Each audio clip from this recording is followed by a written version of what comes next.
মুসলমানের রোজা আর হিন্দুদের পূজা একই কথা। নির্লজ্জতা আর বেহায়ামির একটা শেষ সীমানা থাকা দরকার। বলে হিন্দুদের উলুদনি আর মুসলমানদের আজানদনি একই কথা। এই সমস্ত কথা হলো ইমান বিধ্বংসী কথা। যারা বলে এদেরও ইমান থাকে না, যারা নীরবে শুনে তাদেরও ইমান থাকে না, যারা সমর্থন করে তাদেরও ইমান থাকে না। একায়েতে বললেন সমস্ত ধর্মাবলম্বীরা আপন আপন ধর্ম পালনে স্বাধীন। আর একায়েতে বললেন ইসলাম ছাড়া কোনো ধর্মই আল্লাহর কাছে গ্রহণযোগ্য নয়। তাই এখন আবার প্রশ্ন জাগে, গ্রহণযোগ্য না হলে পালন করার স্বাধীনতা দিলেন কেন? আর পালন করার স্বাধীনতাই যদি দিলেন তাহলে গ্রহণযোগ্য হবে না কেন? আমাদের আজকের আলোচ্য আয়াতে আল্লাহ দ্বীন শব্দকে ইসলামের বিধিবিধান অর্থে ব্যবহার করেছেন। কাজী আয়াতের মর্ম দ্বারায় ইসলামের বিধিবিধানকে আল্লাহ পরিপূর্ণ করে দিয়েছেন। এটা এত বড় একটা মহামূল্যবান এবং জরুরি কথা,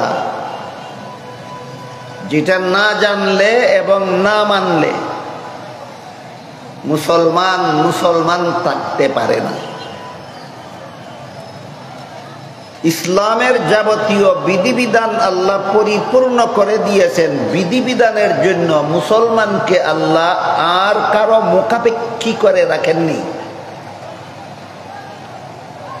মানুষের জীবনের কোনো সমস্যার সমাধানের জন্য মুসলমানকে ইসলামের বিধান ছেড়ে অন্য কোথাও যাওয়ার মতো মুখাপেক্ষী করে আল্লাহ রাখেননি।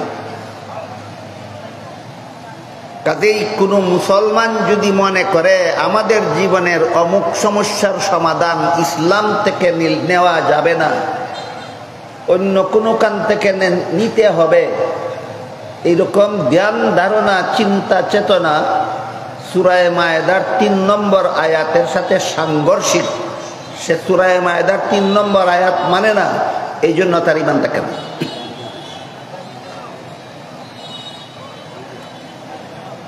ইসলামের বিধিবিধান,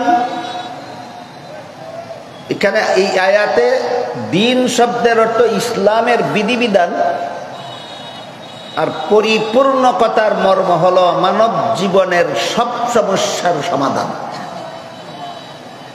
আমাদের আজকের আলোচ্য আয়াতে দ্বীন শব্দটাকে আল্লাহ ইসলামের বিধিবিধান অর্থে ব্যবহার করেছেন। আর পরিপূর্ণ করে দিলাম, এই পরিপূর্ণ শব্দটাকে আল্লাহ মানব জীবনের সব সমস্যার সমাধান বোঝাবার জন্য পরিপূর্ণ শব্দটা ব্যবহার করেছেন। তাই সারমর্ম দাঁড়ালো আয়াতাংশের ইসলামের বিধিবিধান মানব জীবনের সব সমস্যার সমাধান। প্রশ্ন জাগে কিভাবে? এই প্রশ্নের জবাব অনেক লম্বা। আমি কতগুলি উদাহরণ আপনাদের সামনে তুলে ধরতে চাই, যার মাধ্যমে আমি আশা করি আপনারা মোটামুটি ভাবে বুঝতে পারবেন কিভাবে ইসলামের বিধিবিধান মানব জীবনের সব সমস্যার সমাধান কিভাবে। এই কথাটা আমার ধারাবাহিক উদাহরণগুলির ভিতর দিয়ে ইনশাআল্লাহ আপনারা পেয়ে যাবেন। এর আগে আমি কতগুলি উদাহরণ আপনাদের সামনে তুলে ধরব যে কোরআনের বিভিন্ন আয়াতে আল্লাহ দ্বীন শব্দকে বিভিন্ন অর্থে ব্যবহার করেছে। এর ১ নম্বর উদাহরণ হলো সূরাতুল ফাতিহার ৩ নম্বর আয়াত, যেখানে আল্লাহ বলেছেন মালিকি ইয়াউমিদ্দিন। এইখানে এই আয়াতে আল্লাহ দ্বীন শব্দকে কোরআনে সর্বপ্রথম ব্যবহার করেছে। দ্বীন শব্দটাকে আল্লাহ কোরআনে সর্বপ্রথম সূরাতুল ফাতিহার ৩ নম্বর আয়াতে ব্যবহার করেছেন, বলেছেন মালিকি ইয়াউমিদ্দিন।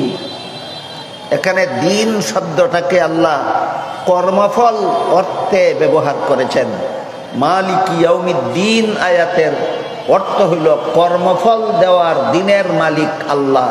যেহেতু কিয়ামতের দিন সমস্ত মানুষের সারা জীবনের কর্মফল দেওয়া হবে, এই জন্য কিয়ামতের দিনকে আল্লাহ কর্মফল দেওয়ার দিন নামে আখ্যায়িত করেছেন। তাই মালিক ইয়াউমিদ্দিন আয়াতের শব্দার্থ হলো কর্মফল দান দিবসের মালিক আল্লাহ, আর মর্মার্থ হলো কিয়ামতের দিনের মালিক আল্লাহ। এখানে আল্লাহ দিন শব্দটাকে কর্মফল অর্থে ব্যবহার করেছেন। তারপরে দেখুন সূরাতুল বাকারার 256 নম্বর আয়াতে আল্লাহ বলেছেন লা ইকরাহা ফিদ্দিন। এই আবার দিন শব্দ ব্যবহার হলো। এখানে দিন শব্দকে কর্মফল অর্থে নয়, এখানে দিন শব্দকে আল্লাহ ধর্ম অর্থে ব্যবহার করেছেন। তাই আয়াতের অর্থ দাঁড়ালো ধর্মের ব্যাপারে বল প্রয়োগ চলবে না, বরং সমস্ত ধর্মাবলম্বীরাই আপন আপন ধর্ম পালনে স্বাধীন। দুনিয়াতে যত ধর্মাবলম্বী মানুষ আছে সমস্ত ধর্মাবলম্বীদের আল্লাহ নিজেদের ধর্ম পালনের স্বাধীনতা ঘোষণা দিয়ে বলেছেন লা ইকরাহা ফিদ্দিন। কেউ কারো ধর্ম পালনে বাধা দিতে পারবে না, কেউ কাউকে বল প্রয়োগে ধর্মান্তরিত করতে পারবে না, এক ধর্ম ছেড়ে অন্য ধর্মে যেতে বাধ্য করতে পারবে না। যে কোনো মানুষ যে কোনো ধর্ম স্বাধীনভাবে পালন করার অধিকার রাখে। এই হইল লা ইকরাহা ফিদ্দিন আয়াতের মর্ম। কাজেই এখানে আল্লাহ দিন শব্দকে ধর্ম অর্থে ব্যবহার করেছে। এখন প্রশ্ন জাগে, যেহেতু আল্লাহ সূরাতুল বাকারার 256 নম্বর আয়াত সমস্ত ধর্মাবলম্বীদের এই আপন আপন ধর্ম পালনের স্বাধীনতা ঘোষণা করেছেন, তাহলে কি সবগুলি ধর্মই আল্লাহর কাছে গ্রহণযোগ্য? এই প্রশ্নটা এখন জাগে। তবে কি সবগুলি ধর্মই আল্লাহর কাছে গ্রহণযোগ্য? এ ব্যাপারে আল্লাহ সূরা আলে ইমরানের 85 নম্বর আয়াতে বলেন মাই ইয়াবতাগি গায়রাল ইসলামি দীনান ফালাই ইউকবালা মিনহু। ইসলাম ছাড়া আর কোন ধর্মই আল্লাহর কাছে গ্রহণযোগ্য নয়। একায়েতে বললেন সমস্ত ধর্মাবলম্বীরা আপন আপন ধর্ম পালনে স্বাধীন,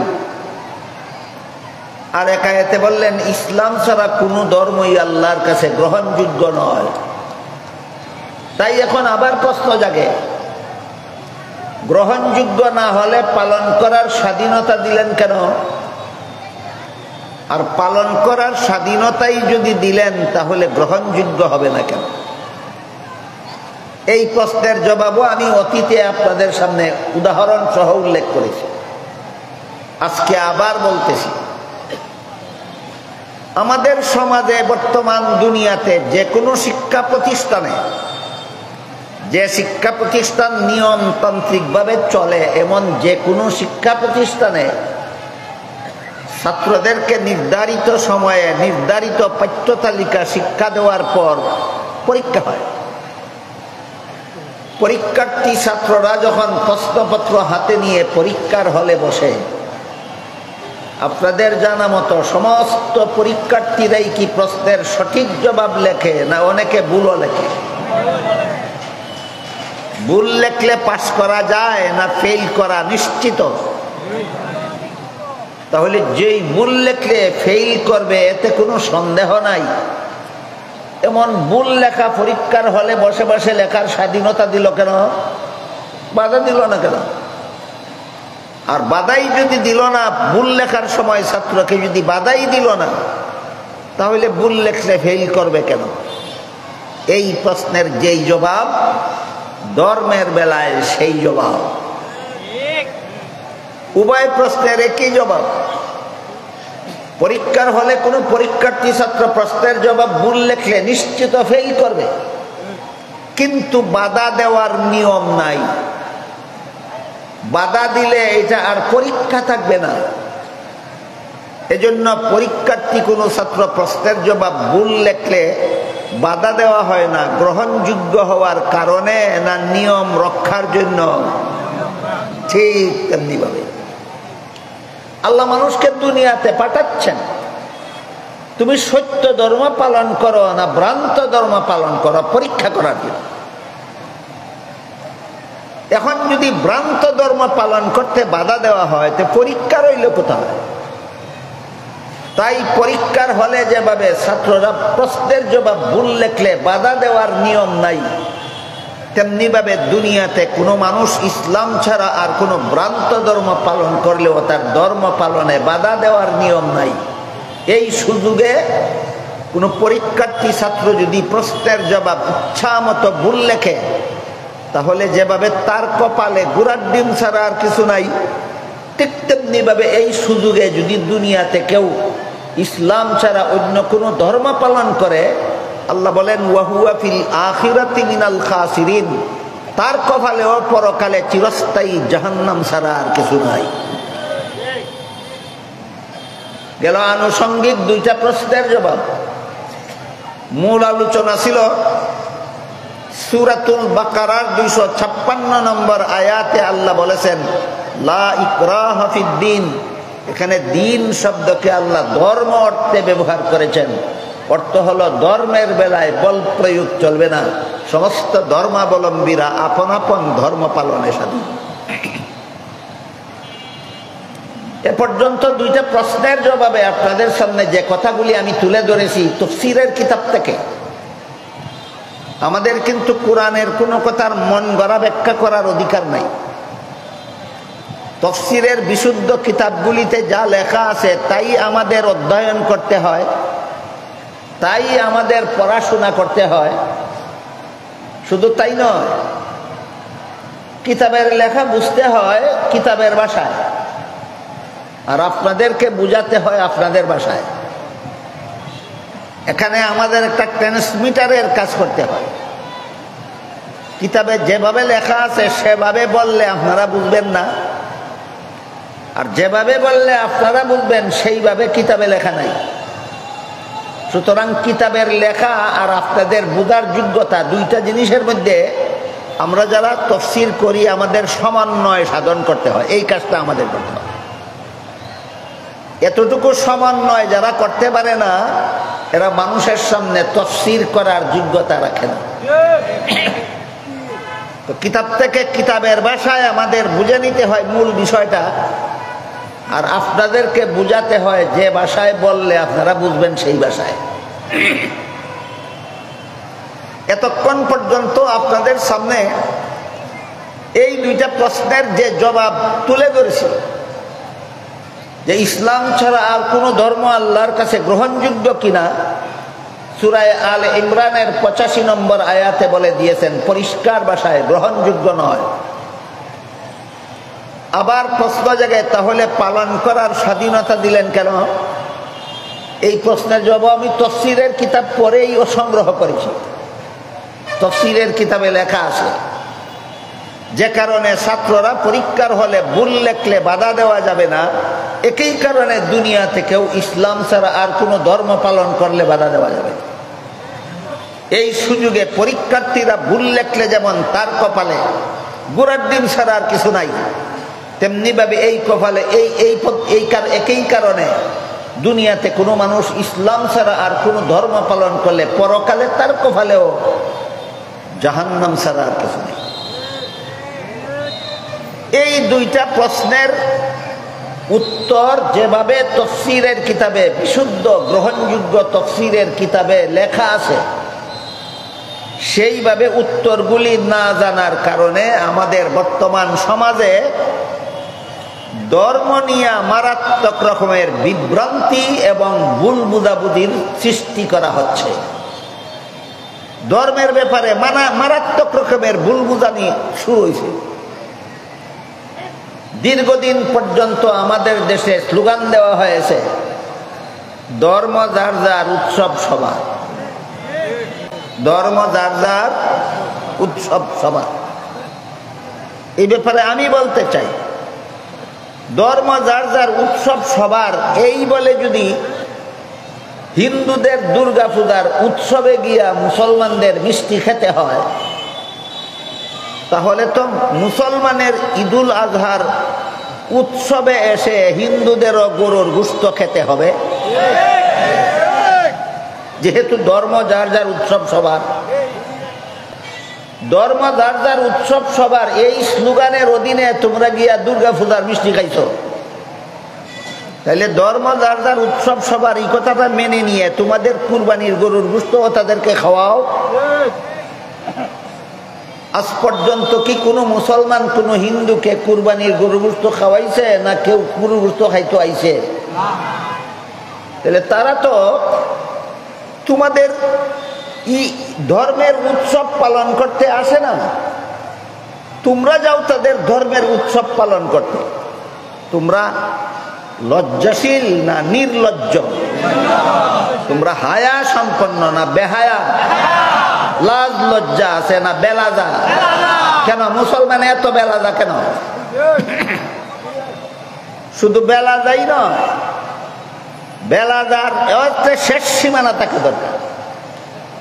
বেলাজার শেষ সীমানা পার হইয়া গিয়া বলে মুসলমানের রোজা আর হিন্দুদের পূজা একই কথা। নির্লজ্জতা আর বেহায়ামির একটা শেষ সীমানা থাকা দরকার। বলে হিন্দুদের উলুদনি আর মুসলমানদের আজানদনি একই কথা। এই সমস্ত কথা হলো ইমান বিধ্বংসী কথা। যারা বলে এদেরও ইমান থাকে না, যারা নীরবে শুনে তাদেরও ইমান থাকে না, যারা সমর্থন করে তাদেরও ইমান থাকে না।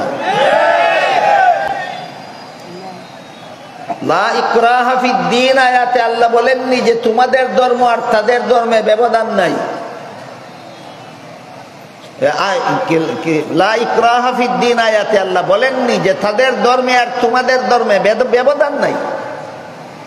আল্লাহ বলেছেন তোমাদের যেমন তোমাদের ধর্ম পালনের অধিকার আছে, তাদেরও তাদের ধর্ম পালনের অধিকার আছে। আল্লাহ ব্যবধান নাই বলেছেন না যার যার অধিকার আছে বলেছেন? তুমি এত বড় হেডমাস্টার কেন? তুমি আল্লাহর কথা নিয়ে বাড়াবাড়ি করো কেন? আবার কেউ কেউ সেখানে যায়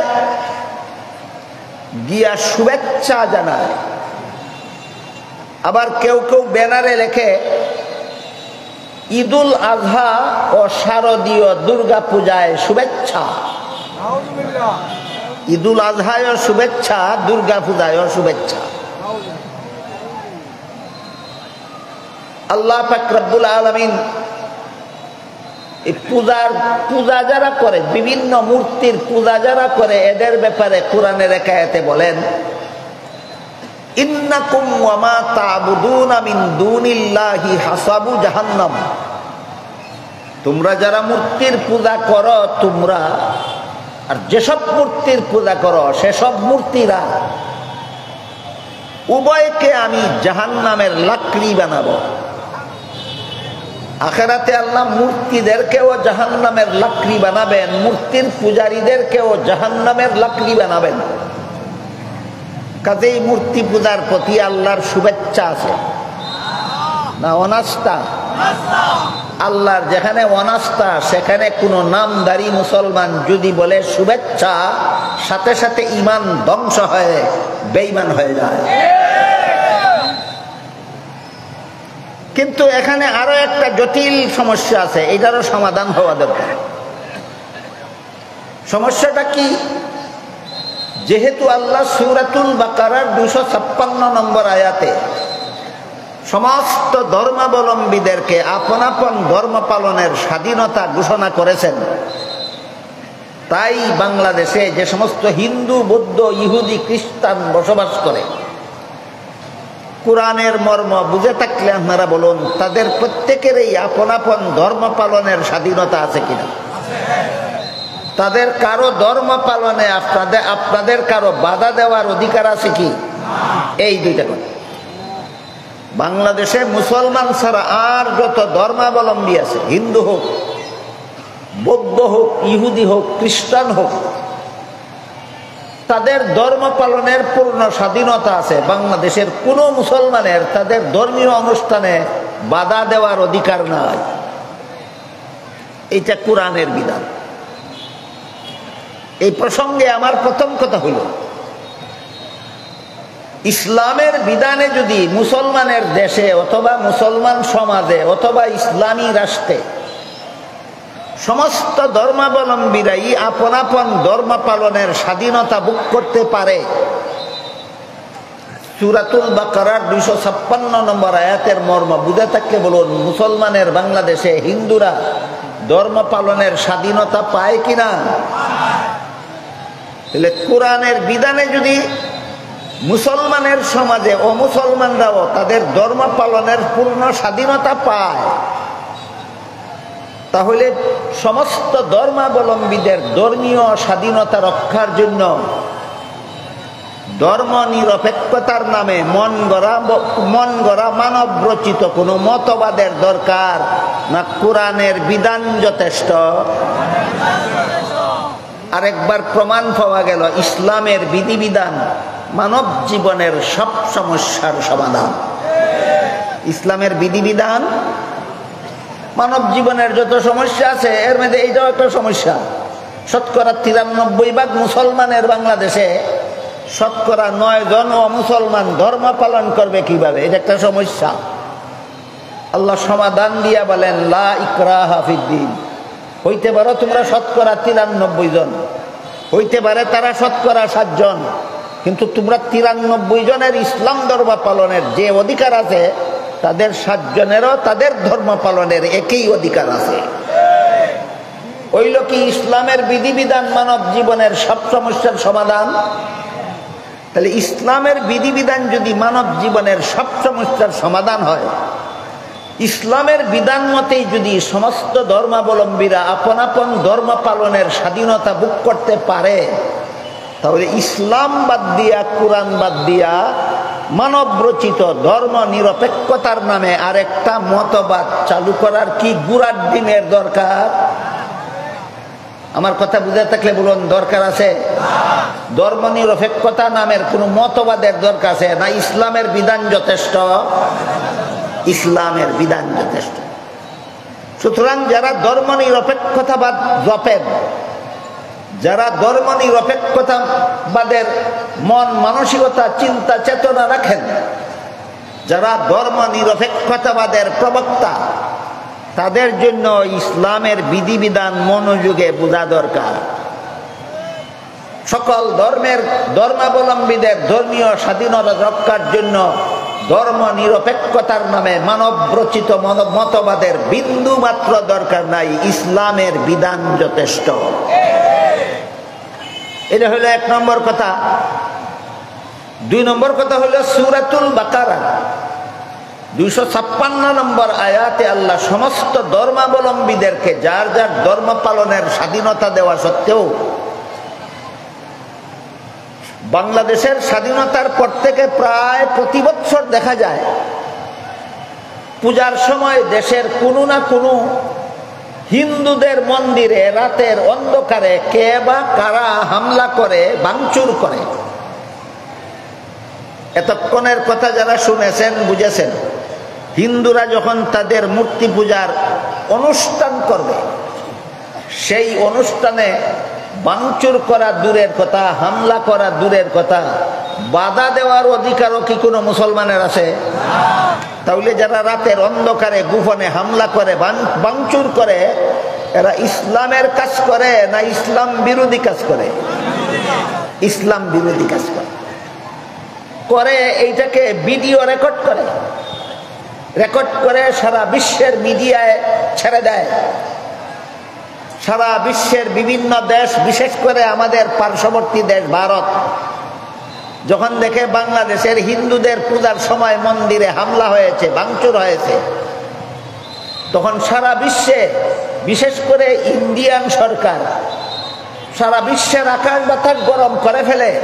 বাংলাদেশে হিন্দুদের ধর্ম পালনের স্বাধীনতা নাই, বাংলাদেশে হিন্দুদের ধর্ম পালনের স্বাধীনতা নাই।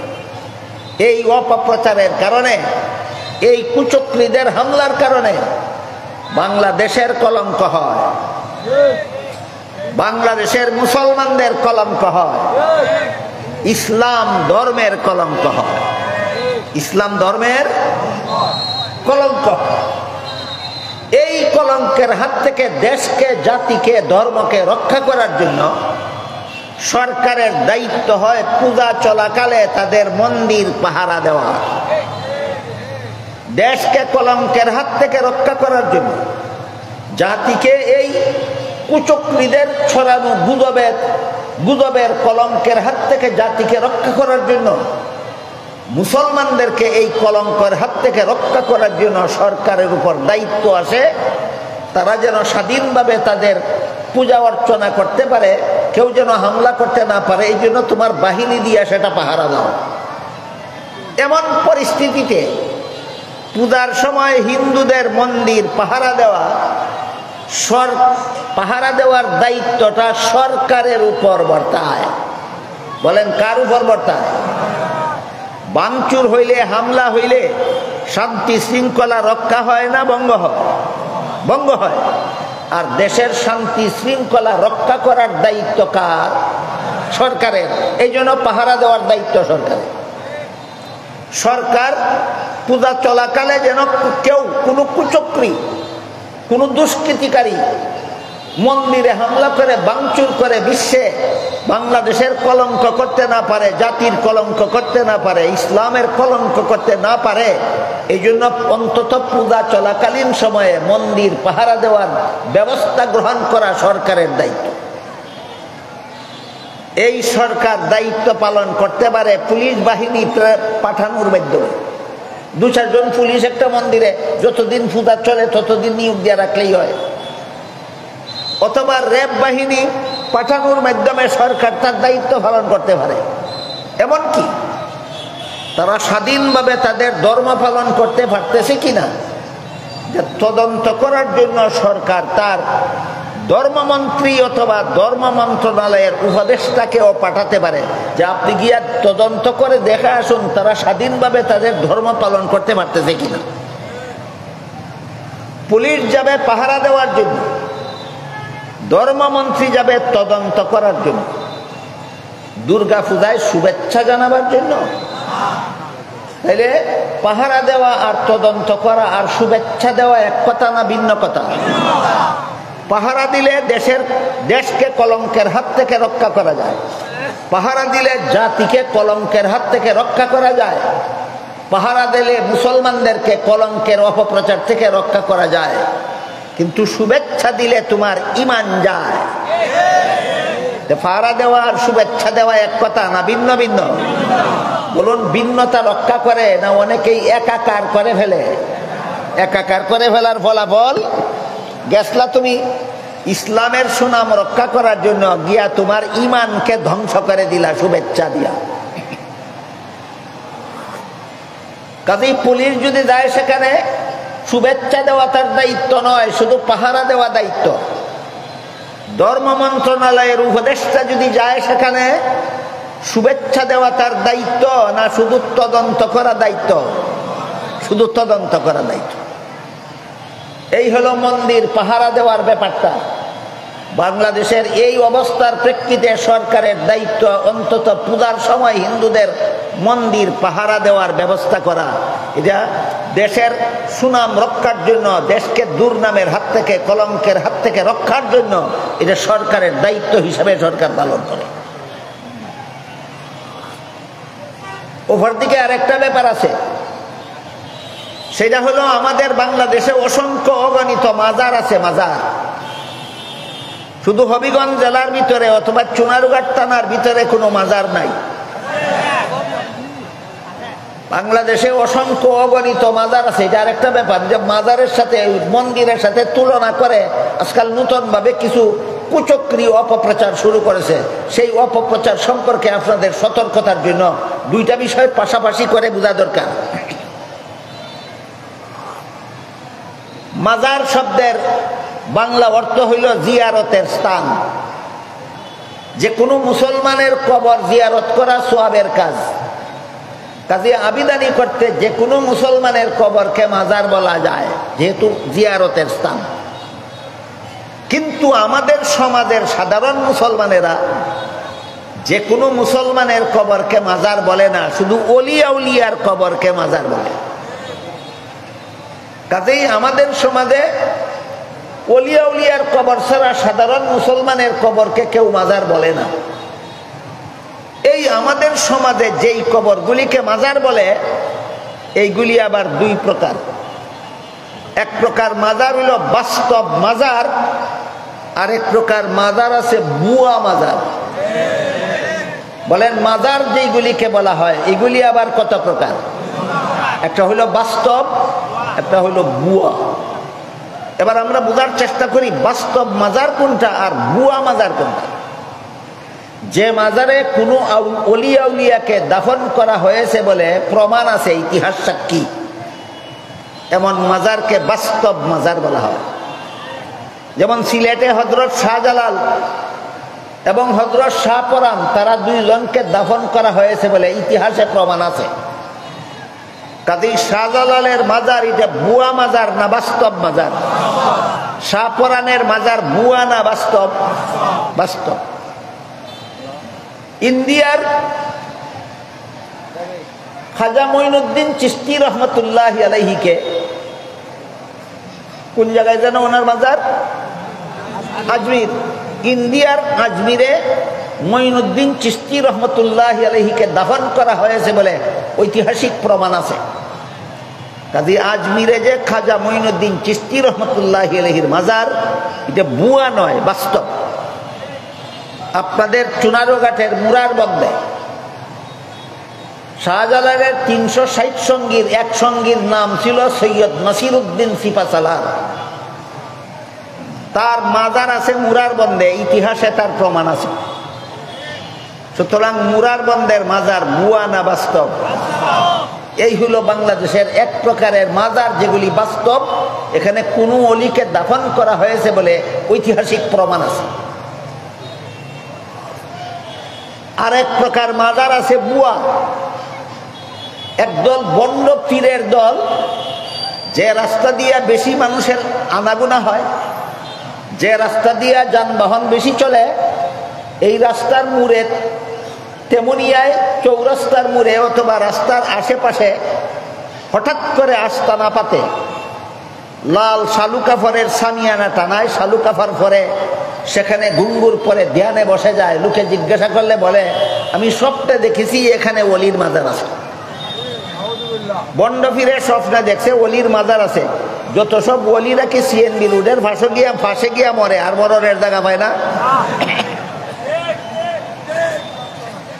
বন্ড ফিরদের এই মিথ্যা স্বপ্নের ভিত্তিতে সিএনবি রোডের পাশে কত যথেষ্ট পরিমাণ অসংখ্য মাজার বাংলাদেশে সাজানো হয়েছে।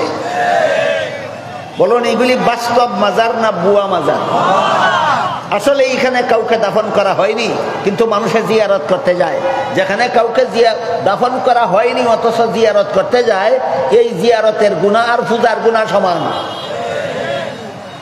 এইরকম পূজা বন্ধ করার জন্য কিছু লোকে বলে এই সমস্ত মাজার ভেঙে ফেলা। এক দৃষ্টি থেকে এই সমস্ত বুয়া মাজার ভেঙে ফেলার প্রস্তাবটা আমি মনে করি অযৌক্তিক নয়, মানুষের পূজার হাত থেকে বাঁচাবার জন্য বলে। কিন্তু আরেক দৃষ্টিকোণ থেকে ভাঙচুর করাটা সমাজের শান্তি শৃঙ্খলা ভঙ্গকারী।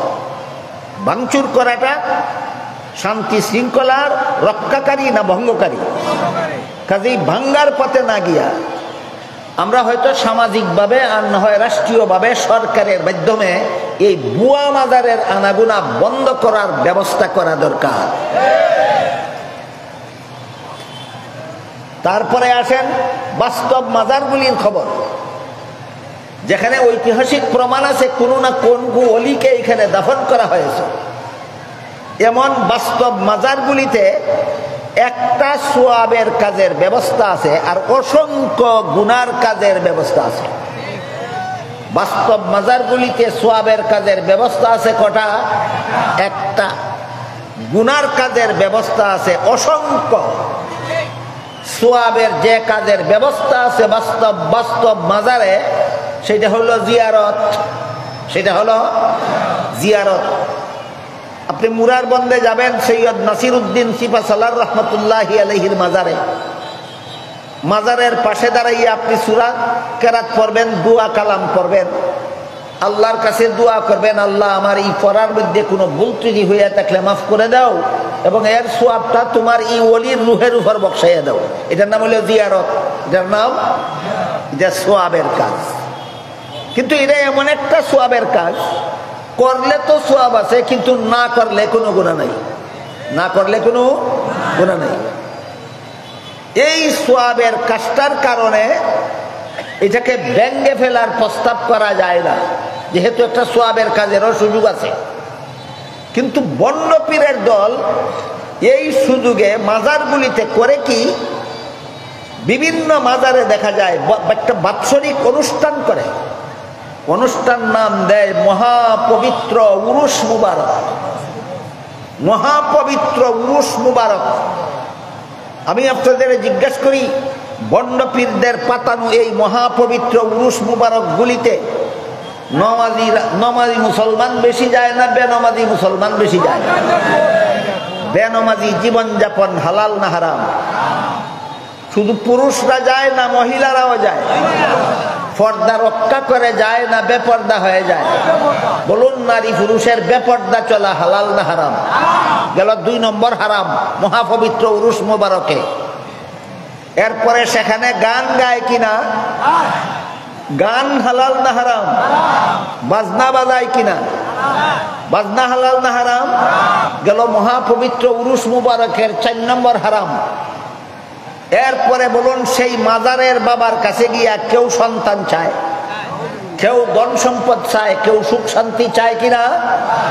এটা হারাম নয়, এটা কুফরি। আল্লাহ ছাড়া আর কারো কাছে দোয়া করলে কাফের হইয়া যায়। এটা গেল 1 নম্বর কুফরি কাজ। কোন মাজারে গিয়া বন্ডরা মাজারকে সেজদাও করে কিনা? আল্লাহ ছাড়া আর কাউকে সেজদা করাকে জায়েজ মনে করা কুফরি। গেল মহাপবিত্র উরুস মুবারকের 2 নম্বর কুফরি কাজ। কেউ মাজারের তোয়াফ করে, একমাত্র কাবা ঘর ছাড়া আর কোন ঘরের তোয়াফ করলে ঈমান থাকে না, কাফের হইয়া যায়। গেল 3 নম্বর কুফরি। এতগুলি হারাম, এতগুলি কুফরি, এতগুলি শিরিকি কাজের আস্তানাটার নাম হলো মহাপবিত্র উরুস মুবারক। হারাম কাজকে পবিত্র বলার সাথে সাথে বেঈমান কাফের হইয়া যায়। হারাম জিনিসকে মুবারক বলার সাথে সাথে বেঈমান কাফের হইয়া যায়। এবার বলুন, আমাদের বাংলাদেশের ওলিয়া উলিয়ার পবিত্র মাজারগুলিতে পবিত্র কর্মকাণ্ড চলে মহাপবিত্র উরুস মুবারক নামে না অপবিত্র? ওলিয়া উলিয়ার পবিত্র মাজারকে এই সমস্ত হারাম কাজের অপবিত্রতার থেকে, ওলিয়া উলিয়ার পবিত্র মাজারকে এই সমস্ত অপবিত্র কুফরি কর্মকাণ্ড থেকে রক্ষা করা সমাজের দায়িত্ব, দেশের দায়িত্ব, দশের দায়িত্ব, সরকারের দায়িত্ব। কিন্তু এই দায়িত্ব কেউ পালন করতে যায় না, বন্ডদের দাপটে। কেউ পালন করতে যায় না, কাদের দাপটে? এই বন্ডদের দাপট দেখে কেউ কেউ বলে যে সমস্ত মাজারে বন্ডরা এই সমস্ত অপবিত্র কর্মকাণ্ড করে, এগুলিকে ভেঙে ফেলা দরকার। আমি আগেই বলেছি, ভেঙে ফেলার প্রস্তাবটা এক দৃষ্টি থেকে যুক্তিসঙ্গত। এতগুলি হারাম কাজ, কুফরি কাজ বন্ধ করার জন্য বলে। কিন্তু ভাঙচুর করাটা যেহেতু শান্তি ভঙ্গকারী, এই জন্য ভেঙে ফেলতে যাওয়া উচিত হবে না। দায়িত্ব সরকারকে দেওয়া দরকার। দেশের সমস্ত শান্তিপ্রিয় জনগণের পক্ষ থেকে সরকারকে বাধ্য করা দরকার যে এই মাজারের এই সমস্ত অপকর্ম বন্ধ করতে হবে। একদিকে কিছু লোকের মন্দির পাহারা দেওয়ার দরকার, যা আমি একটু আগে বলেছি। অপরদিকে কিছু লোকে এই সমস্ত অপকর্ম বন্ধ করার জন্য মাজার ভেঙে ফেলতে বলে। আমি আপনাদের জিজ্ঞাসা করি, যারা মন্দির পাহারা দেয় তারাই কি মাজার ভাঙতে যায়? অবশ্যই না। যারা মাজার ভাঙার কথা বলে তারা কি মন্দির পাহারা দিতে যায়? অবশ্যই না। কিন্তু এই 2টা কথা জোড়া দিয়ে আজকাল একদল দান্দাল বাটপারেরা মিডিয়াতে প্রচার করতেছে, একদিকে মাজার ভাঙে আর অপরদিকে মন্দির পাহারা দেয়। এ কথা বলে কি বুঝাতে চায়? মাজার ভাঙ্গে পিয়া বুঝাতে চায় এরা ইসলামী অনুষ্ঠানের দুশ্মন, আর মন্দির পাহারা দেয় পিয়া বুঝাইতে চায় এরা হিন্দুদের অনুষ্ঠানের বন্ধু, সুতরাং এরা মুসলমান নয়। কিন্তু দান্দাল তুই মন্দির মন্দির পাহারা দেয় কোন কারণে? কারণটা বলস না কেন বান্দর? বলুন, যারা মন্দির পাহারা দেয় এই হিন্দুদের অনুষ্ঠানকে সমর্থন দেওয়ার জন্য না তাদের ধর্মীয় স্বাধীনতা রক্ষার জন্য? গোটা অর্ধেকটা কইলে না, বান্দরামি করলে কেন তুই বানর? আর যারা মাজার ভাঙ্গার কথা বলে জিয়ারত বন্ধ করার জন্য না কুফুরি শিরিকি বন্ধ করার জন্য? তুই বান্দর অর্ধেকটা কইলে বাকি অর্ধেকটা বললে না কেন বানর? কাজেই এই বানরদের এই স্লোগানে আমাদের অনেক সরল মুসলমান প্রতারিত হন। এরা মনে করেন ঠিক তো মন্দির পাড়া দিতে যায় আর মাজার ভাঙতে যায়, তাহলে তো এরা ইসলাম ধর্ম পছন্দ করে না, হিন্দু ধর্মই পছন্দ করে। এমন একটা বিভ্রান্তি এই সমস্ত বানরেরা এই স্লোগানের মাধ্যমে সমাজে চালিয়েছে। সর্বস্তরের মুসলমান এই ব্যাপারে সতর্ক থাকার দরকার। যখনই বলবে যে মন্দির ভাড়া দিতে যায়, সাথে সাথে জিজ্ঞেস করবেন কারণ বল, কোন কারণে ভাড়া দিতে যায়? হিন্দু ধর্ম সমর্থন করার জন্য না তাদের ধর্মীয় স্বাধীনতা রক্ষার জন্য? তাহলে এইটার নিন্দা করবে কেন তুই? আর যখন ওই বলবে মাজার ভাঙতে যায়, সাথে সাথে জিজ্ঞাসা করবেন কোন কারণে মাজার ভাঙতে বলে? ওইটা বলস না কেন? জিয়ারত বন্ধ করার জন্য কেউ মাজার ভাঙার কথা বলে না, কুফুরি শিরিকি অপকর্ম বন্ধ করার জন্য মাজার ভাঙার কথা বলে। বান্দর তুই কাজটার কথা কইলে কারণটার কথা কইলে না কেন বান্দর? সুতরাং তোর বান্দারি কথা এই সমাজের কোন মুসলমান মানতে রাজি নয়। কাজে উভয়টা ব্যাপার আমি আপনাদের সামনে তুলে ধরেছি, যেন কোন রকমের বাড়াবাড়ি আর কোন রকমের সারাসারি যেন আমাদেরকে বিপথে নিয়ে যাইতে না পারে। মন্দিরের ব্যাপারে কি করতে হবে এই ব্যাপারেও ইসলামের বিধান যথেষ্ট। মাজারের ব্যাপারে কি করতে হবে সেই ব্যাপারেও ইসলামের বিধিবিধান যথেষ্ট। তাই ইসলামের বিধিবিধান মানব জীবনের সব সমস্যার সমাধান। ঘুরে ফিরে মূল কথা ঠিক আছে, ইসলামের বিধিবিধান মানব জীবনের সব সমস্যার সমাধান। এই মর্ম বুঝাতে গিয়ে আল্লাহ পাক রব্বুল আলামিন সূরা মায়েদার ৩ নম্বর আয়াতে বলেন, আল ইয়াউমা আকমালতু লাকুম দীনাকুম, আজকে আমি তোমাদের ইসলামের বিধিবিধানকে পরিপূর্ণ করে দিলাম। গেল দিন শব্দের ২ নম্বর অর্থ। দিন শব্দের ১ নম্বর অর্থ হলো কর্মফল, যা যে অর্থে আল্লাহ দিন শব্দ ব্যবহার করেছেন সূরা ফাতিহার ৩ নম্বর আয়াতে। দিন শব্দের ২ নম্বর অর্থ হলো ধর্ম, যে অর্থে আল্লাহ দিন শব্দ ব্যবহার করেছেন সূরাতুল বাকারার ২৫৬ নম্বর আয়াত। দিন শব্দের ৩ নম্বর অর্থ হলো ইসলামের সহি আকীদা। দিন শব্দের ৩ নম্বর অর্থ ইসলামের সহি আকীদা। এই অর্থে আল্লাহ দিন শব্দ ব্যবহার করেছেন সূরা শুরার ১৩ নম্বর আয়াত। সেখানে আল্লাহ পাক রব্বুল আলামিন বলেছেন আকিমুদ্দিন, দিন কায়েম করা। দিন কিভাবে কায়েম হয় এর মোটামুটি আগাগোড়া বিবরণ আমি গতকাল আপনাদের সামনে তুলে ধরেছি। ইলমে আকাইদের সিদ্ধান্তগুলি মেনে নিলে, ইলমে ফিকহের সিদ্ধান্তগুলি মেনে নিলে, ইলমে তাজকিয়ার সিদ্ধান্তগুলি মেনে নিলে দিন কায়েম হয়। যারা ইলমে আকাইদের সিদ্ধান্ত মানে না তাদের মুখে একামতে দিনের স্লোগান শোভা পায় না। যারা ইলমে ফিকহের সিদ্ধান্ত সমূহ মানে না তাদের মুখে একামতে দিনের স্লোগান ধোঁকা ছাড়া আর কিছু নয়।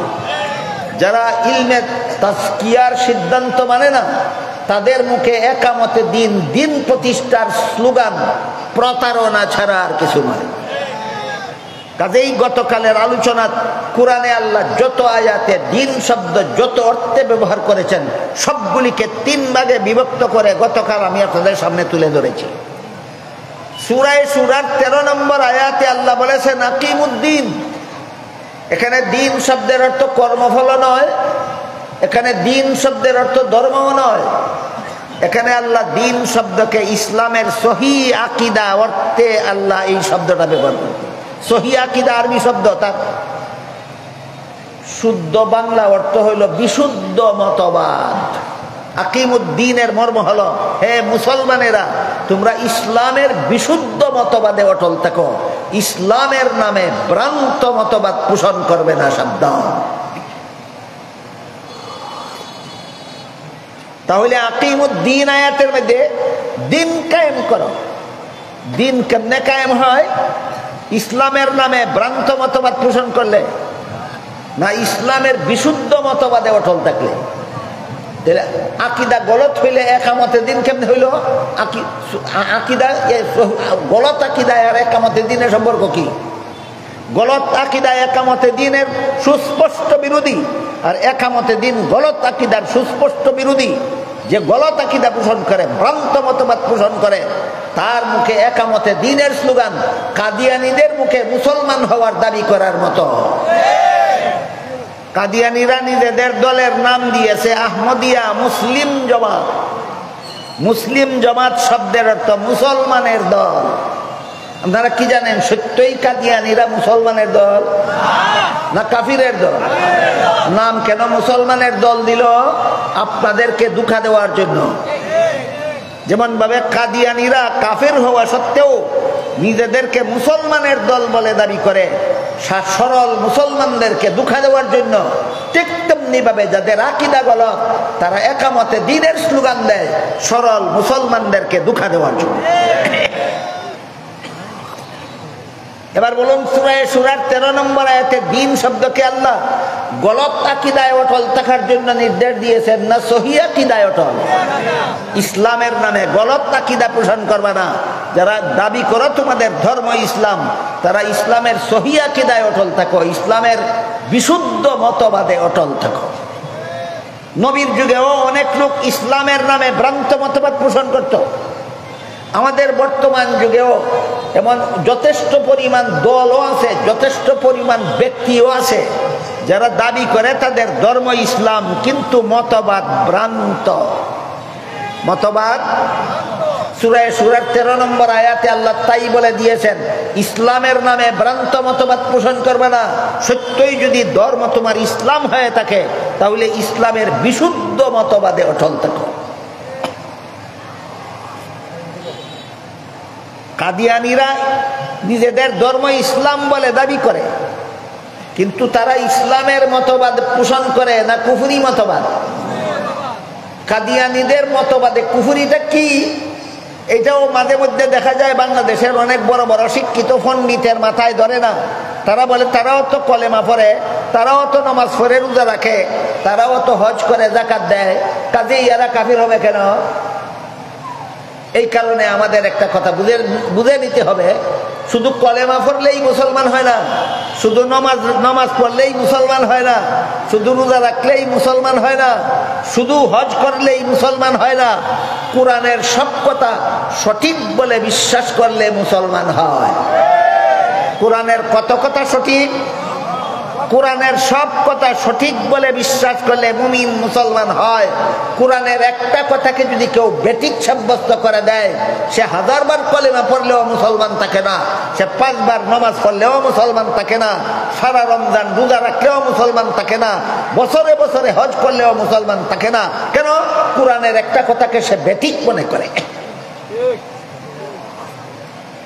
আমাদের সমাজে এমন যথেষ্ট মানুষ আছে, লক্ষ লক্ষ নয়, আমার মনে হয় কোটি কোটি মুসলমানদারি মুসলমান আছে যারা কোরআনের কোনো না কোনো আয়াতকে সঠিক মনে করে না, মনে করে এইগুলি বেঠিক। আমার এতক্ষণের কথা যারা বুঝেছেন তারা বলুন, কোরআনের কোন আয়াতকে বেঠিক মনে করলে মুসলমান থাকে না কলেমা পড়তে পড়তে কাফির হইয়া যায়? কলেমা না পড়ে কাফির হইয়া যায় না কলেমা পড়তে পড়তে কাফির হয়? কলেমা পড়তে পড়তে কাফির হয়। এর একটা উদাহরণ হইল কাদিয়ান। এবার আমরা একটু বোঝার চেষ্টা করি, কাদিয়ানীরা কোরআনের কোন কথা বেঠিক মনে কইরা কাফির হইল। আল্লাহ পাক রব্বুল আলামিন সূরা আহজাবের 40 নম্বর আয়াতে আমাদের নবীকে একটা উপাধি দিয়েছেন, যেই উপাধি আর কোন নবী রাসূলকে আল্লাহ প্রদান করেননি। উপাধিটা হইল খাতামুন নাবিয়্যিন। এই কোরআনের শব্দগুলি মনে রাখুন, উপাধিটা হলো খাতামুন নাবিয়্যিন। বলুন, সূরা আহজাবের 40 নম্বর আয়াতে আল্লাহ আমাদের নবীকে কি উপাধি দিয়েছেন? খাতামুন নাবিয়্যিন। হাদিস শরীফে রাসূল করিম সাল্লাল্লাহু আলাইহি ওয়াসাল্লাম বলেন, লা তাকুমুস সাআতু হাত্তা ইউবআসা দাজ্জালুনা কাযযাবুনা কুল্লুহুম ইয়াজআমু আন্নাহু নাবিয়্যুন। ওয়া আনা খাতামুন নাবিয়্যিন লা নাবিয়্যা বাদি। এর অর্থ হলো রাসূল বলেন, আমার আবির্ভাবের পর থেকে কিয়ামত পর্যন্ত যদি কেউ নবী হওয়ার দাবি করে তাহলে সে হবে মিথ্যাবাদী দাজ্জাল। বলেন গোলাম আহমদ কাদিয়ানী আমাদের নবীর আবির্ভাবের পরে নবী হওয়ার দাবি করেছে কিনা? নবী আগেই বলে গেছেন, তুই মিথ্যাবাদী দাজ্জাল। কারণ বর্ণনা করে রাসূল বলেন, আমার পরবর্তী কেউ নবী হওয়ার দাবি করলে সে মিথ্যাবাদী দাজ্জাল হবে। কেন? কারণ বর্ণনা করে রাসূল বলেন, আল্লাহ যে আমাকে খাতামুন নবিয়্যিন উপাধি দিয়েছেন, এর অর্থ হলো আমি শেষ নবী। এর অর্থ হলো আমি। এবার বলুন, কাদিয়ানীরা আমাদের নবীকে শেষ নবী কি মানে? তাহলে সূরা আহজাবের 40 নম্বর আয়াত মানলো না অমান্য করলো? কলেমা পড়তে পড়তে কাফির। বুঝলেন কেমনে কলেমা পড়তে পড়তে কাফির হয়? নামাজ পড়তে পড়তে কাফির, রোজা রাখতে রাখতে কাফির, হজ করতে করতে কাফির। কেন? কোরআনের একটা আয়াতকে তুমি বেঠিক সাব্যস্ত করেছ। এমন কলেমার আধা পয়সার দাম থাকে না, এমন নামাজের আধা পয়সার দাম থাকে না, এমন রোজার আধা পয়সার দাম থাকে না, এমন হজের আধা পয়সার দাম থাকে না। কথাটা বোঝার জন্য আপনাদেরকে একটা উদাহরণ দিতে চাই। আশা করি আপনারা সকলে জানেন উযুর কত ফরজ। মুখ ধোয়া, হাত ধোয়া, মাথা মশে করা, বাউ ধোয়া। এক ব্যক্তি মুখ ধুইল, হাত ধুইল, মাথা মশা করলো, পাও দইতে দইতে বায়ু ছেড়ে দিল। বলেন দইছে না? মুখ ধুইছে না? হাত ধুইছে না? মাথা মশা করছে না? পাও ধুইছে না? দইতে দইতে কি করছে? বায়ু ছেড়ে দিছে। তুই পাও দইতে দইতে বেউদু। এই লোকটা যেমন মুখ দইয়াও বেউদু, হাত দইয়াও বেউদু, মাথা মাথা কইরাও বেউদু, পাও দইয়াও বেউদু, ঠিক তেমনি ভাবে যারা মুহাম্মদুর রাসূলুল্লাহকে শেষ নবী বিশ্বাস করে না, সূরা আহজাবের 40 নম্বর আয়াত মানে না, কলেমা পড়তে পড়তে কাফির, নামাজ পড়তে পড়তে কাফির, রোজা রাখতে রাখতে কাফির, হজ করতে করতে কাফির। এবার বলেন উদাহরণ বুঝা থাকলে, কাদিয়ানীরা কিসের নামে কি মতবাদী? ইসলামের নামে কুফরি মতবাদী। কি নামে কি মতবাদী? ইসলামের নামে কুফরি মতবাদী। তাই আল্লাহ সূরা শুরার 13 নম্বর আয়াতে বলেন, আকিমুদ্দিন, ইসলামের বিশুদ্ধ আকীদায়, ইসলামের বিশুদ্ধ মতবাদে অটল থাকো। সত্যই যদি তোমাদের ধর্ম ইসলাম হয়ে থাকে তাহলে ভ্রান্ত মতবাদ পোষণ করা যাবে না। এই ভ্রান্ত মতবাদের দুইটা স্তর আছে।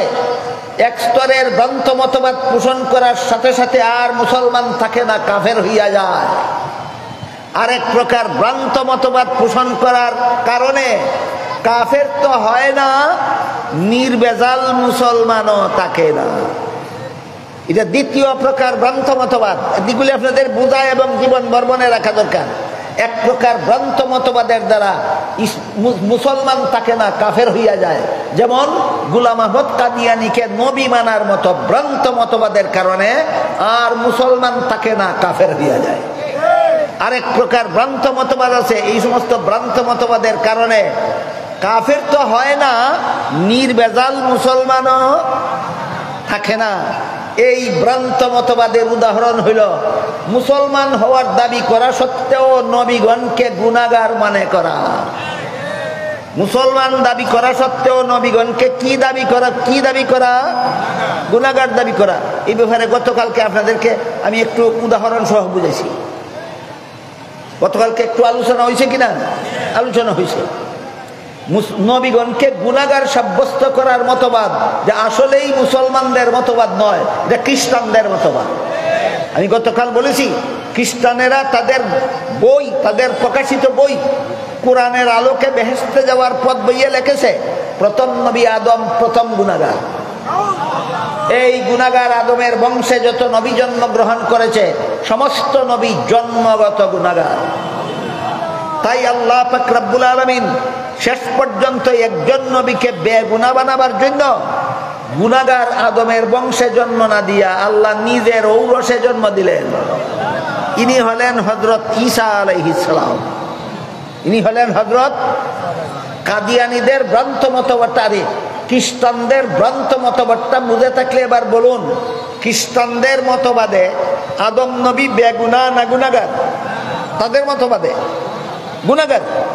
এই গুনাহগার নবীর বংশে যত নবী জন্মগ্রহণ করেছেন তারা কেউ বেগুনাহ না গুনাহগার? তাদের ভ্রান্ত মতবাদে সমস্ত নবী গুনাহগার। এবার বলুন, তাদের ভ্রান্ত মতবাদে ঈসা নবী বেগুনাহ রইলেন কিভাবে? আদমের বংশ জন্ম হইয়া না আল্লাহর ঔরসে জন্ম হইয়া? আল্লাহর ঔরসে জন্ম হইয়া একমাত্র ঈসা নবী বেগুনাহ হইছেন।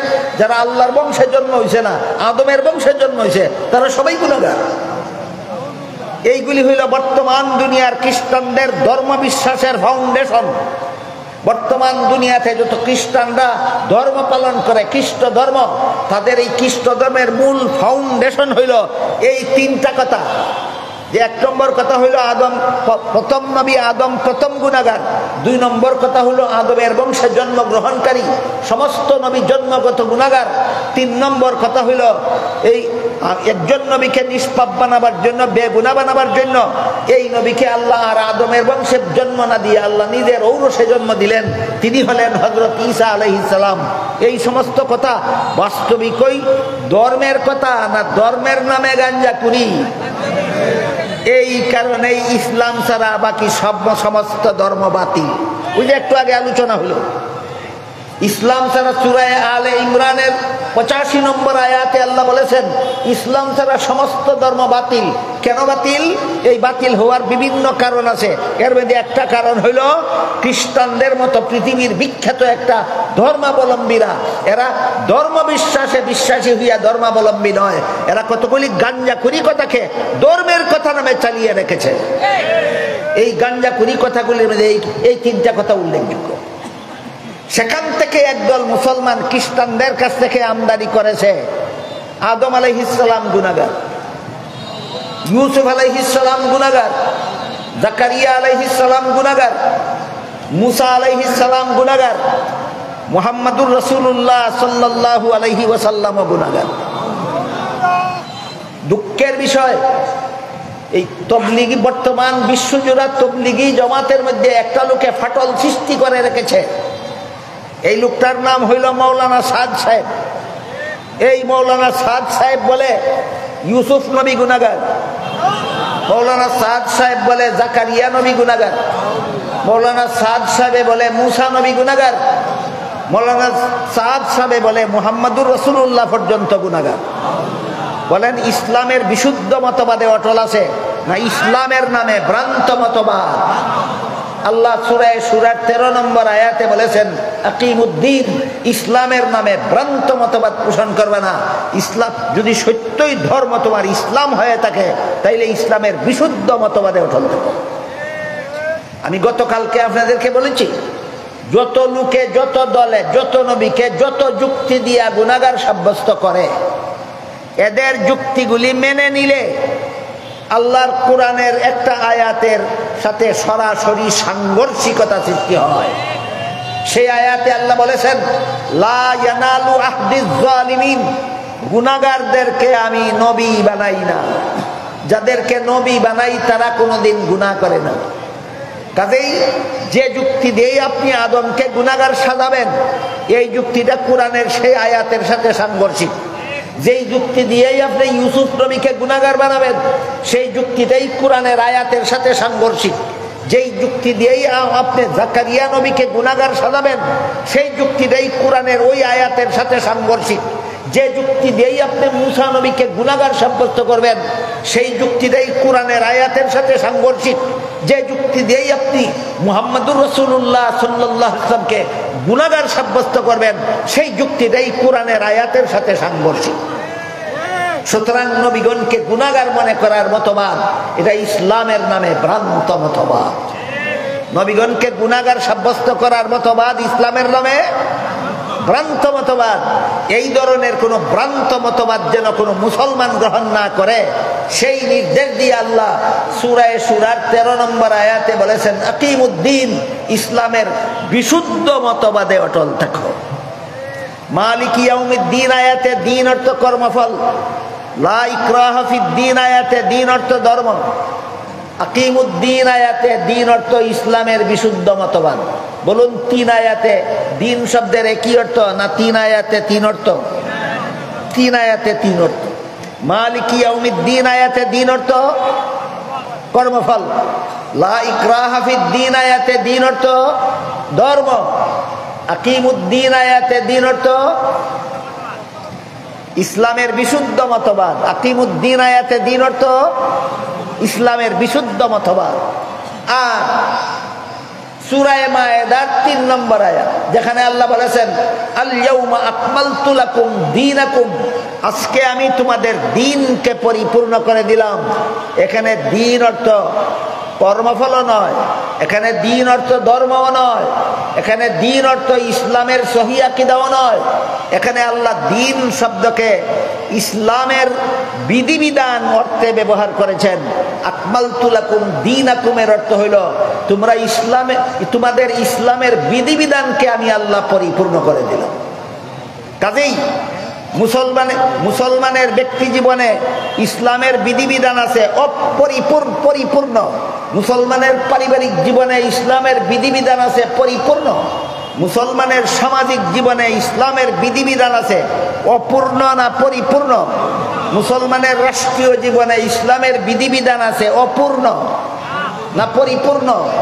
মুসলমানের আন্তর্জাতিক জীবনে ইসলামের বিধিবিধান আছে অপূর্ণ না পরিপূর্ণ? পরিপূর্ণ। এই জীবনের সর্বস্তরে ইসলামের বিধিবিধান পরিপূর্ণ।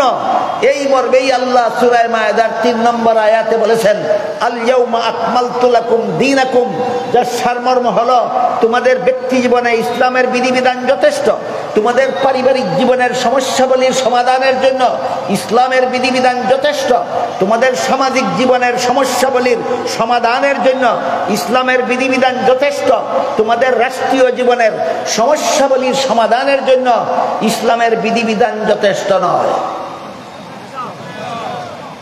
2-4 জনে যথেষ্ট কইছেন। ইসলামের বিধিবিধান ব্যক্তি জীবনের সমস্যাবলীর সমাধানের জন্য যথেষ্ট, ইসলামের বিধিবিধান পারিবারিক জীবনের সমস্যাবলীর সমাধানের জন্য যথেষ্ট, ইসলামের বিধিবিধান সামাজিক জীবনের সমস্যাবলীর সমাধানের জন্য যথেষ্ট, ইসলামের বিধিবিধান রাষ্ট্রীয় জীবনের সমস্যাবলীর সমাধানের জন্য যথেষ্ট নয়। কাজেই কোন রাজনৈতিক দল যদি বলে আমরা শরিয়া আইনে বিশ্বাসী নই, শরিয়া আইন অর্থই ইসলামের বিধিবিধান। শরিয়া আইন অর্থই, শরিয়া মানে ইসলাম, ইসলাম আইন মানে বিধিবিধান, শরিয়া আইন মানে ইসলামের বিধিবিধান। আমরা রাষ্ট্রীয় জীবনে ইসলামের বিধিবিধানে ইসলামের বিধিবিধানে বিশ্বাসী নই। তাহলে তারই কথাটা লাগে গিয়া কোথায়, ওই জায়গাটা আপনাদেরকে আমি চিহ্নিত করে দিই। আমার মনে হয় আপনারা এখানে যারা বসা আছেন 2-1 জন বাদ গেলে যাইতে পারে না, বাদ বাকি সমস্তরাই আপনারা ছোটবেলায় ইমানে মুজমাল পড়েছিলেন। আমানতু বিল্লাহি কামা হুয়া বিআসমাইহি ওয়া সিফাতিহি ওয়া কাবিলতু জামিয়া আহকামিহি, আমি আল্লাহর প্রতি বিশ্বাস স্থাপন করলাম, আল্লাহর নাম এবং গুণাবলীর উপর বিশ্বাস স্থাপন করলাম, এবং কাবিলতু জামিয়া আহকামিহি, কাবিলতু অর্থ গ্রহণ করলাম, জামিয়া অর্থ সমস্ত, আহকাম অর্থ বিধিবিধান, আমি আল্লাহর সমস্ত বিধিবিধান গ্রহণ করলাম কইয়া মুসলমান হয়েছিল তুমি। বলেন একজন মুসলমান আল্লাহর কি পরিমাণ বিধিবিধান গ্রহণ কইরা মুসলমান হয়? তাহলে রাষ্ট্র জীবনের বিধিবিধান বর্জন করে কেউ মুসলমান হয় না গ্রহণ করে মুসলমান হয়? তাহলে রাজনৈতিক দলের পক্ষ থেকে যদি বলা হয় রাষ্ট্রীয় জীবনে আমরা ইসলাম শরিয়া আইনে বিশ্বাসী নই, এর মানে হইল তুমি রাষ্ট্রীয় জীবনে ইসলামের বিধিবিধানকে যথেষ্ট মনে করো না। আমি দাওয়াত দেই নতুন ভাবে যাচাই করে দেখো তোমার ডুলার তলা ভাঙ্গা না তলা ঠিক আছে, তোমার ইমান ডুলাতে আছে না ভাঙ্গা দিয়া বের হয়ে গেছে। এটা বলতে পারেন ইসলামের বিধানে নামাজ ফরজ, আমি নামাজ পড়ি না, এটা আমার অপরাধ, ইমান চলে যাবে না, ইমান থাকবে দুর্বল হইলেও। এটা বলতে পারেন ইসলামের বিধানে রমজান মাসে রোজা রাখা ফরজ, আমি রাখি না, এটা আমার দুর্বলতা, আমার অপরাধ, গুনাহ হবে কিন্তু বেঈমান হবে না। কি বলেন আপনারা? ইসলামের বিধান মতো 5 বেলা নামাজ ফরজ আমি মানি, আমি পড়ি না, এটা আমার অপরাধ, তবুও বেঈমান হবে না, ইমান চলে যাবে না। ইসলামের বিধান মতো রমজান মাসে রোজা রাখা ফরজ, আমি রাখি না, এটা আমার ত্রুটি, আমার অপরাধ, স্বীকার করলে আর ঈমান যাবে না। কিন্তু যদি বলে 5 বেলা নামাজ ফরজ, আমি বিশ্বাস করি না, ঈমান থাকবে না।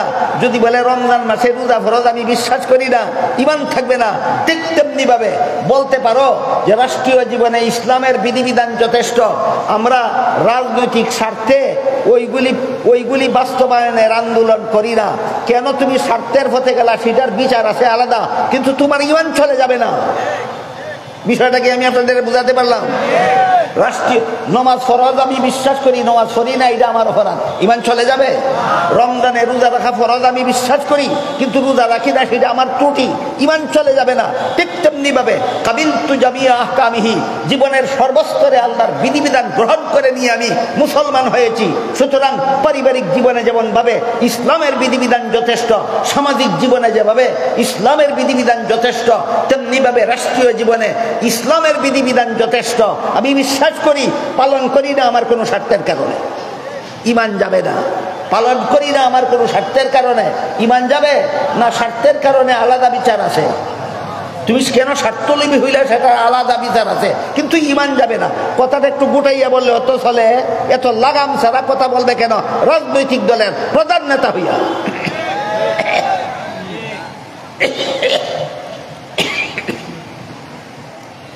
এবার আমরা একটু বোঝার চেষ্টা করি, যারা রাজনীতি করেন তাদের রাষ্ট্রীয় জীবনে ইসলামের বিধিবিধানকে যথেষ্ট মনে করে বরণ করে না নেওয়ার পিছনে রহস্যটাকে।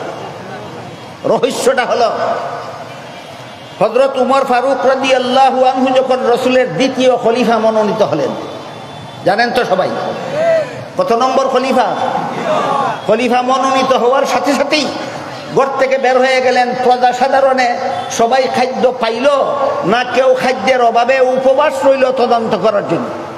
গিয়া দেখেন এক বাড়িতে একটা বিধবা মহিলা, তার এতিম বাচ্চাকে খানা দিতে পারতেছে না, তার স্বামী মারা গেছে, উপার্জনের মতো কেউ নাই, এই জন্য বাচ্চাদেরকে সান্ত্বনা দিতেছে কোন রকম ঘুম পাড়াবার জন্য। খলিফা উমর মহিলাকে জিজ্ঞাসা করলেন, তোমার বাচ্চারা কান্দে কেন, তুমি এদেরকে কি সান্ত্বনা দিতেছ? মহিলা বলে, আমি শুনেছি উমর বলে খলিফা হয়েছে, এ খলিফা হওয়ার যোগ্য নয়। এই বিধবা মহিলা বলে, আমি শুনেছি উমর রাষ্ট্রপ্রধান হয়েছে, এই উমর রাষ্ট্রপ্রধান হওয়ার যোগ্য নয়, কারণ রাষ্ট্রপ্রধানের দায়িত্ব হলো দেশের সর্বলোকে খাদ্য পাইল কিনা, না পাইয়া থাকলে সরকারি তহবিল থেকে তাদের খাদ্য পাওয়ার ব্যবস্থা করা। এটা সরকারের কাছে জনগণের 6টা অধিকারের 1 নম্বর অধিকার। বুঝে থাকলে এবার বলুন, দেশের যে কোনো ধর্মাবলম্বী জনগণের সরকারের কাছে সর্বমোট অধিকার আছে 6টা। এর মধ্যে 1 নম্বর অধিকার হইল সমস্ত জনগণে খাদ্য পাইল কিনা, না পাইয়া থাকলে সরকারের তহবিল থেকে খাদ্য পৌঁছাবার ব্যবস্থা করা। এটা সরকারের কাছে জনগণের 1 নম্বর অধিকার, ইসলামের বিধান মতো। এখন ইসলামের বিধানে যদি বিশ্বাসী হয়, তাহলে জনগণকে সরকারি তহবিলের সম্পদ জনগণের মধ্যে বন্টন করে দিলে নিজের নামে বাড়ি গাড়ি করা যাবে না। এই জন্য শরিয়া আইনে বিশ্বাসী নয়। আমি কি রহস্যটা আপনাদের বুঝাতে পারলাম? খলিফা উমর বিধবান মহিলার কথা শুনিয়া মহিলা আরো কইল যে উমর এই দেশের রাষ্ট্রপ্রধান হওয়ার যোগ্য নয়, সে জনগণের 1 নম্বর অধিকারটাই পালন করতে পারলো না, আমার এতিম বাচ্চাদের ঘরে খাদ্য পৌঁছাইয়া দিতে পারলো না। তোমার মতো মুসাফির আসছো আবার খবর নিতে, তোমার মতো মুসাফির এই দেশের প্রেসিডেন্ট হওয়া দরকার ছিল। অবস্থা বুঝে থাকলে বলুন, এই মহিলাকে খলিফা উমরকে চিনে বললো কথাগুলি, না চিনে? না চিনে। খলিফা উমর গুলামকে নিয়ে সরকারি খাদ্য গুদামে ঢুকলেন, ঢুকিয়া গুলাম রে কইলেন, আটার বস্তা আমার গাড়ো উঠাইয়া দেয়। গুলামে কয়ে, আমার মতো গুলাম আপনার সাথে থাকা অবস্থায় আটার বস্তা দেশের প্রধান শাসনকর্তার পিঠে ঘাড়ে উঠাইয়া দিব, এটা কেমন কথা বললেন? খলিফা উমর বলেন, এই গুলাম, কাল হাসরের মাঠে আল্লাহ যখন জিজ্ঞাসা করবেন যেই দেশের প্রধান শাসনকর্তা খলিফা উমর ছিল, সেই দেশের একটা বিধবা মহিলার এতিম বাচ্চা উপবাস অবস্থায় ঘুমাইছিল কেন, তখন কি জবাবটা তুই দিবি? তাহলে বোঝা গেল কিয়ামতের দিন আল্লাহ প্রত্যেকটা শাসনকর্তাকে জিজ্ঞাসা করবেন, তোমার অমুক অমুক তমুক নাগরিক রাত্রেবেলা উপবাস ঘুমাইছিল কেন? এদেরকে উপবাস ঘুম না পারাইয়া বিদেশে বাড়ি করা যায় না। জনগণকে অভাবগ্রস্ত অবস্থায় রেখে জনগণের অধিকার জনগণকে অধিকার থেকে বঞ্চিত না করলে দেশের লক্ষ কোটি, হাজার কোটি, শত কোটি টাকা বিদেশ পাচার করা যায় না। আর এই কাজগুলি শরিয়া আইনে হারাম। এই জন্য এদের জন্য শরিয়া আইনে বিশ্বাসী হওয়া কঠিন ব্যাপার। বুঝাতে পারলাম? শরিয়া আইনে রাজনৈতিক জীবনে শরিয়া আইনে বিশ্বাসী না হওয়ার এই হইল রহস্য। এরপরে গুলাম বাধ্য হইয়া আটার বস্তা খলিফা উমরের গাড়ে উঠাইয়া দিল। খলিফা উমর আটার বস্তা গাড়ে নিয়ে লেবারের মতো চললেন বিধবা মহিলার বাড়িতে, আর গুলাম খালি হাতে চলল নবাবের মতো। বাড়িতে গিয়া আটার বস্তা খুললেন, বিধবা মহিলার দ্বারা রুটি তৈরি করাইলেন, শেখাইলেন, এতিম বাচ্চাদেরকে খাওয়াইয়া হাসি ফুটাইয়া ঘুম পাড়াইলেন। বিদায়ের সময় বিধবা মহিলাকে বললেন, আগামীকাল অফিস টাইমে খলিফা উমরের দরবারে যাইবা, তোমার এবং তোমার এতিম বাচ্চাদের জন্য সরকারি গুদাম থেকে ভাতা মঞ্জুর করা হবে। পরের দিন কথা মতো বিধবা মহিলা খলিফা উমরের দরবারে গিয়া দেখে গত রাত্রে যেই মুসাফিরের কাছে খলিফা উমরের বদনাম করছিল, ইলা ওই খলিফা উমর।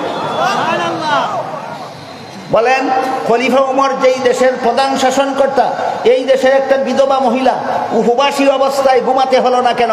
এই বিধবা মহিলার এতিম বাচ্চারা উপবাসী অবস্থায় ঘুমাতে হলো না কেন? সরকারি খাদ্য গুদাম থেকে প্রেসিডেন্টের পক্ষ থেকে তাদের ঘরে খাদ্য পৌঁছাবার ব্যবস্থা করা হলো কেন? একমাত্র রাষ্ট্র চলে শরিয়া আইনে। এই জন্য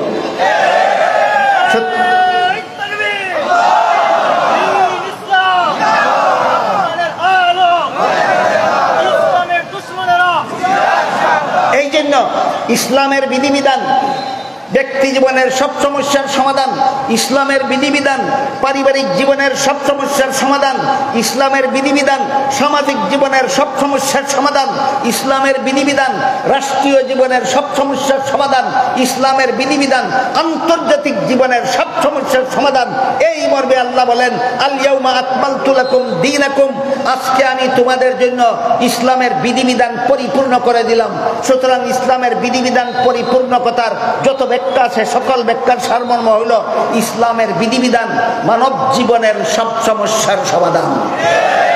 আয়াতের তাফসীরটা এক কথায় মনে রেখে বাড়ি পর্যন্ত যেতে পারবেন। আল ইয়াউমা আকমালতু লাকুম দীনাকুম, এই আয়াতের তাফসীরের সারমর্ম হলো ইসলামের বিধিবিধান মানব জীবনের সব সমস্যার সমাধান, ইসলামের বিধিবিধান মানব জীবনের সব সমস্যার সমাধান, ইসলামের বিধিবিধান মানব জীবনের সব সমস্যার সমাধান। আল্লাহ আমাদের সবাইকে বুঝার এবং যাবতীয় বিধিবিধান মেনে নেওয়ার সৌভাগ্য দান করুন। সবাই বলুন আমিন।